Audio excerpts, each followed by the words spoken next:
Like for decades, Google has been the giant of search, right? We all know, right? From the childhood, we used to search anything to search. Okay, just Google it, right? But now, for the first time in history, that dominance is being shaken. Not by another search engine, but by AI, like from ChatGPT to Perplexity to Google's own Gemini. AI driven search is rewriting the rules of how we discover the information, how brands show up, and also like how trust is built online. Yeah. So, hey, dear listeners, welcome back to another powerful episode of AI Biz. I'm your host, Avik, and today we are diving into a topic that affects all of us. Whether you are a business owner, a content creator, or just someone who searches for answers online. And my guest today here is has been living at the front lines of the shift. Please welcome Michael Buckbee. So welcome to the show, Michael. Thank you so much for having me. This is great. I really appreciate it. Amazing. Amazing that you're here today. We'll be discussing about a great topic. But, dear listeners, before we delve deep into the discussion, I'll quickly love to introduce you with Michael. So, Michael has spent nearly 20 years at the intersection of marketing and technology, working with everyone from the US Navy to YC startups, rock bands, presidential candidates, and the Fortune 100 companies. So he's now the co founder of Knowatoa, a service that tracks how brands appear or disappear inside AI powered search engines. That's amazing, right? Yeah. So, what stated as a joke with friends, testing with testing like what ChatGPT thought about their companies, has now turned into a fast growing business helping the brands navigate this AI driven landscape. So, I'll not take much of your time, dear listeners. Today, we will explore how AI is transforming search marketing and what this means for the businesses and why SEO might be entering its most exciting era yet. So, welcome to the show again, Michael. All right. Thank you so much for that delightful intro. I get introed a lot, and that was actually really nice to hear. So, No, that's very very true, and I really appreciate like what you are doing, and so from there, like I was mentioning, like we from the childhood we always know, okay, I have to search something, okay, then let's Google it, right? So, uh, mhm. I mean, y- so from there, like you have said that AI search is already a kind of mainstream, so with over a billion of users. So how is the way people search for information in ChatGPT or maybe Perplexity different from the way they Google something? What do you have to say? Sure. So, just a very practical thing is when I talk about this topic, which is like AI search and how it differs from traditional search, there's really sort of two avenues. One of which is there's a lot of people that are still skeptical, which is like, yeah, Google still has a lot more traffic. It still sends a lot more traffic to websites. And, this AI search stuff like ChatGPT and other things, it's a sideshow. Maybe it's a flash in the pan. And really, I think the bottom line is people are kind of asking, like, I have a lot of stuff to do already. Do I need to worry about this? And do I need to worry about this now? And my answer to that is that if we just pretended like ChatGPT disappeared, Perplexity disappeared, right now we would still be in a state where Google has decided that AI search is the future, where, we said over a billion people are using AI search. They're typing in Google, they get an AI overview. That's AI search. As marketers, as people that own businesses, we need to respond to that in an intelligent way. And that's, I don't think that's controversial. And, what we're seeing from Google is pushing more and more of what they call like search surfaces, which is like the traditional you type in a search, you get 10 links, and, AI overviews are that. Gemini, which is their version of ChatGPT, is that. And coming up, AI mode, which is this sort of mediated type of search that, looks to be the future, per what Google has said publicly, the future of search. And if you just look at all of that, that's a big sea change. That's a big change that's happening in search marketing. So, Is that right? Yeah. Agree. So, okay. And do you see that shift as gradual or more of a sudden disruption that brands simply can't ignore? Well, certainly AI overviews has changed the relationship that Google has with websites, where already for years there's been a degradation of like how much traffic is Google actually sending to the sites. And the majority of that traffic would be informational, which is, hey, I used to have a cybersecurity business. Our most popular and trafficked keywords were very informational, which is like, what's a web application firewall? What's a proxy server? And we would get tens of thousands of visitors a month from those keywords that maybe weren't um, directly relevant to the business. Certainly, it wasn't like trying to write articles about the Kardashians. It was good for impressions, it was good for our brand, but it wasn't buying intent that was coming in from those. And a lot Mm, of the strategies that people developed around content marketing, around SEO, were about capturing that volume of low intent but high traffic numbers coming to your site. So you'd have like, oh, let's get them on an email newsletter. Let's try to get them on a webinar. Let's try to add these other things in. And what we're seeing is most of that traffic right now is going away, where it's being answered by an AI overview. And something I try to talk to like our customers and clients about is trying to have a voice and a brand voice for all of this, where if someone's reading something you wrote and they can't picture literally who wrote it or hear the voice in their mind, it might be better answered by an AI. And maybe you need to rethink your content strategy around some of that. exactly. True. Hmm. Hmm. That actually fascinating because many of us still think that Google first, but if the next generation grows up typing questions into AI, that changes the entire ecosystem of visibility. Yeah. So, Well, and I think a real interesting thing is, um, I think AI is changing search for Google and for all the upstarts that are coming in, where mhm, there's a different relationship to it. Where, yeah. search for a long time has been a thing that's been like over there. Like, oh, I need to search for something. I go over to Google, I start searching for it. And what we're seeing with ChatGPT and all the AI services is that search is just a feature that's like built into everything, especially in the web development world or the software development world. AI tooling has just taken over.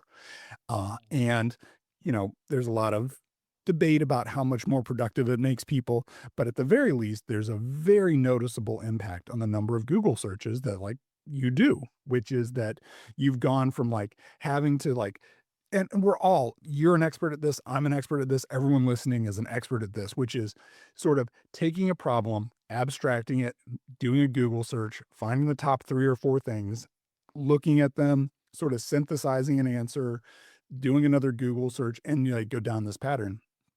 And what the AI, tools do is just like cut through so much of that, where they do a lot of that summation, they do a lot of that research.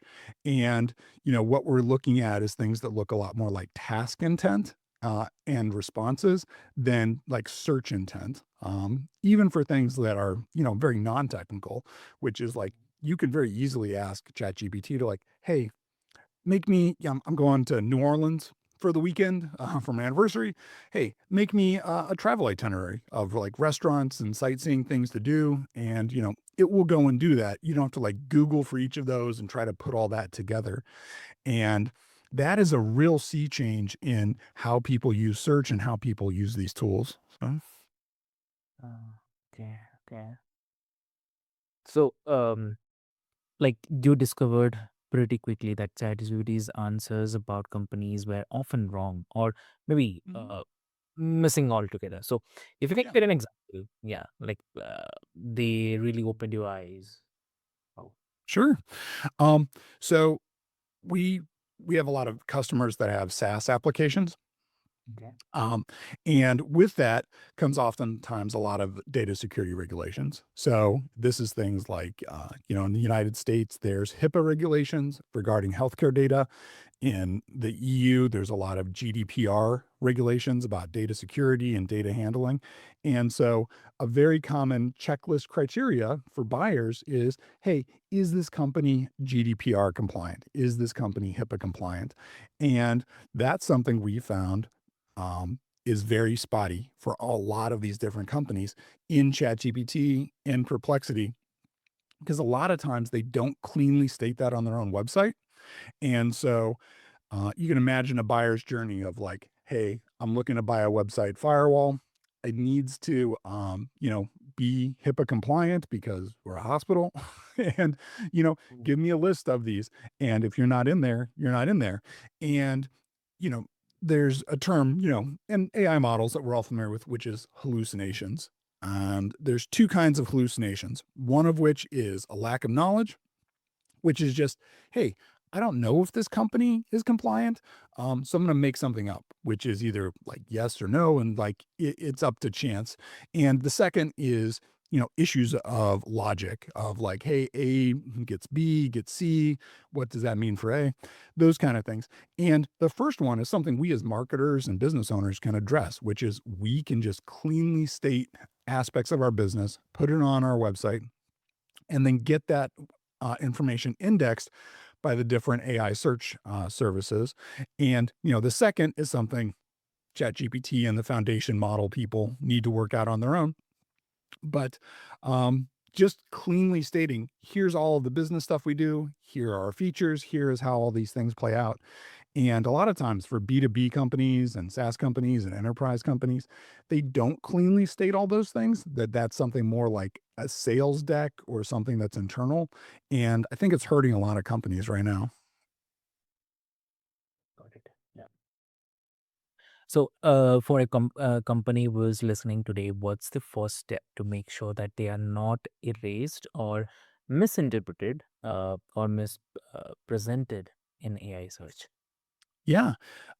So we wrote something called the Biscuit Framework, which is a very practical, set of steps to take to try to get your hands around AI search while not giving up on traditional SEO. And Mhm. as part of that, it's also not specific to us. It's not specific to Knowatoa. It's stuff you can just type yourself into ChatGPT and things. And, part of that is that we found many, many sites are actually blocking these AI indexing bots from reaching their site. And there's some weird aspects of like language with this. Like we talk a lot about like, oh, well, yeah, Googlebot needs to index your site in order for you to show up in the search results. And, just going to read the pages on your site, digest that information, and then give it back in search pages. But a lot of times when we talk about AI tools, they're like, oh, ChatGPT is scraping my site. Perplexity is, ripping through my site. And I hear a lot of that language when it's really this, unless you're a publisher, unless you're like, CNN or the New York Times or something, where you're reliant on just page views, what they're really doing is just trying to gather information about your business. If you're a SaaS, if you're an e commerce company, if you're a service company, you want all of those bots to come in and read the information on your site. And oftentimes, security plugins or Cloudflare or misconfigurations will block them. And that's just cutting you off from reaching, customers and prospects. I agree. I totally agree. Yep. So I guess to loop a little bit back, you asked like, what should people do? And Yeah. part of the Biscuit framework is check that they can all reach your site. And there's ways to do that manually. And we have a little online tool that's free as well to check your site and make sure they can reach you. So Ah, amazing. That's a great part of it for sure. And like also you have talked about the traffic Mhm. evaporation, like sites like Stack Overflow losing huge Yeah. portion of their visitors because AI just answers instead of sending people to the source. So, Yeah. uh, I mean, is this the beginning of the end for the traditional SEO or the start for the new chapter? What do you say? I think um Mhm. I think content marketing has to change. And content marketing and SEO have like oftentimes been so wrapped up in like, is trying to appeal directly to Google. And I think a lot of times to the detriment of what we're writing, where, we're writing something that is not meant for humans, it's meant for Google. And I think we can get away from a lot of that. And I think, we can change where we're targeting. And so I think the old method of like writing these articles, trying to just get in low intent traffic is going away. And the focus really needs to be lower in the sales funnel, much more around the high intent, high value questions of like, hey, are you the best in your industry? Are you the best for this particular problem? What's a good solution to these things? And those types of questions. And that's really where we're trying to get people to focus. And to do that, and then to think about distribution and how to get that information out in a way that gets into the AI services that then turns around and turns into traffic and, turns into sales. So, Yeah, absolutely. And this might, this might sounds contradictory, but actually not. Like some people argue that AI is just the hype, and mhm, that it's riddled with the hallucinations like mhm. translation, legal headaches. So, do you think that the excitement is outpacing the reality? Um, I think there are definite issues to overcome. And, I definitely think there's issues of hallucinations. I think there's issues of all these things. But if, we roll back even a couple years, Hmm. you know, like when Wikipedia came out, people were like, Wikipedia is no good at all. It's not useful because anyone could make an edit, anyone could make these changes to it.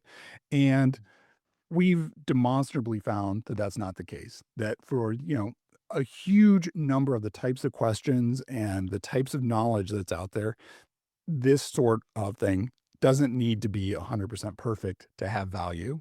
And there is a lot of value from the AI services in terms of helping people make decisions, compare things, and to scale up and down the types of answers. Like something I mentioned earlier was we had a very high trafficked article on proxy servers, which is, you know, a server where traffic comes into it, like it makes a request and then it goes to a backend server and it like passes this back and forth. And there's lots of different types of these things. Well, maybe you're a student coming to look at that. Maybe you're someone who's a senior technologist. Maybe you're a CTO. Well, you know, there's very there's no good way to write an article that's better than what the AI could give you from asking just a couple questions, like to drill down into things and to get, an overview and go back and forth. And I think it is to a business's disadvantage to try to beat that.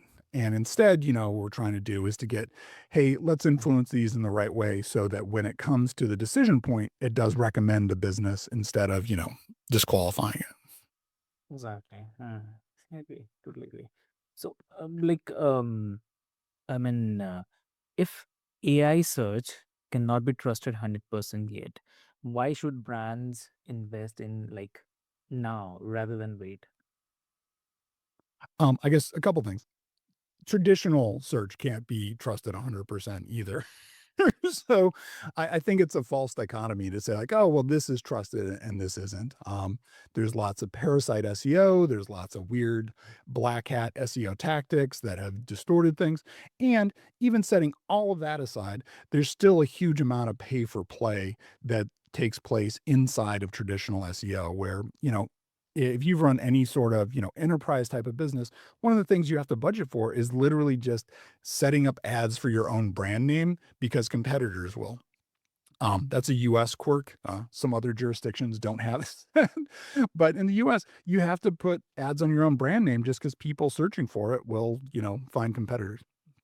So, Right. um, looking at that and then looking at the amount of traffic and looking at what's happening, I think what we're really seeing is uh, the growth of AI Mm. and how it works with both what Google is doing and all the upcoming services is this is clearly the future.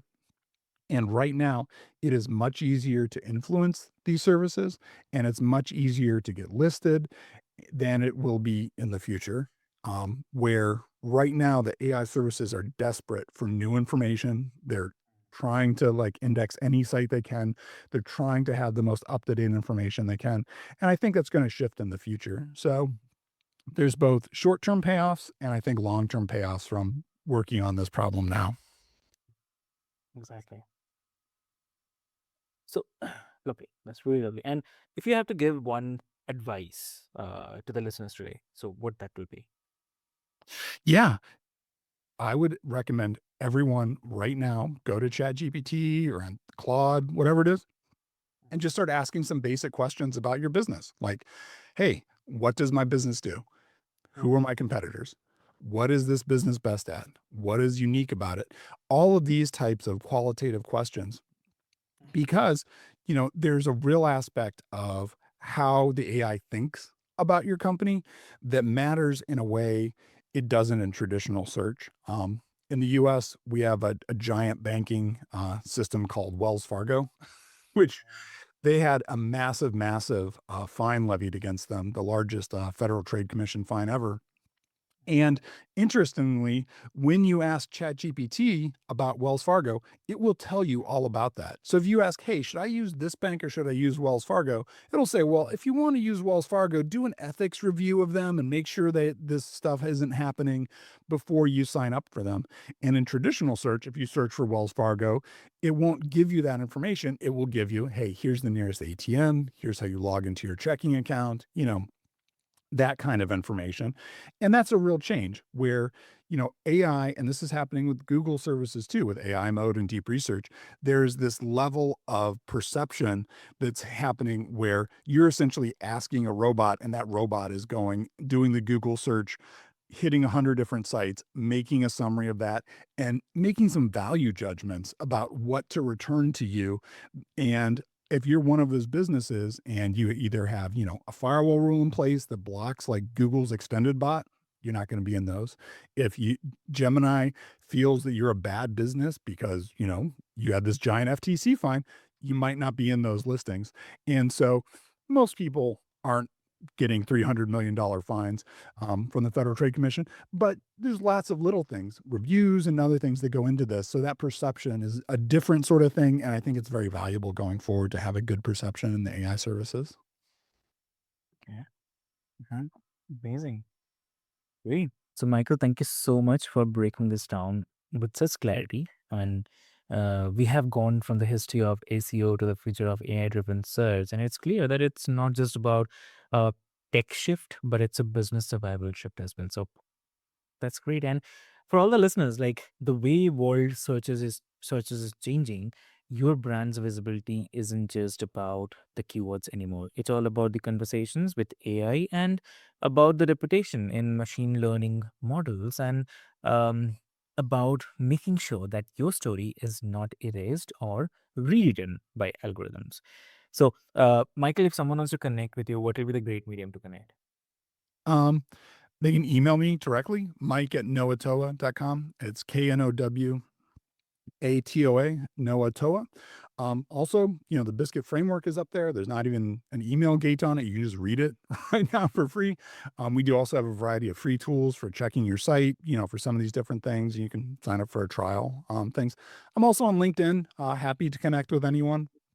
And um, again, thanks so much for having me on. I really appreciate it. So, Amazing. So, dear listeners, what I'll do is I'll put the links and the details, everything into the show notes so that you can easily reach out to Michael. And with this hope, until next time, this is your host, Avik, reminding you that just as our minds must stay healthy and adaptive, so too must our strategies in a changing world. So, stay curious, stay resilient, and keep building your healthy mind and healthy life. So, thank you so much.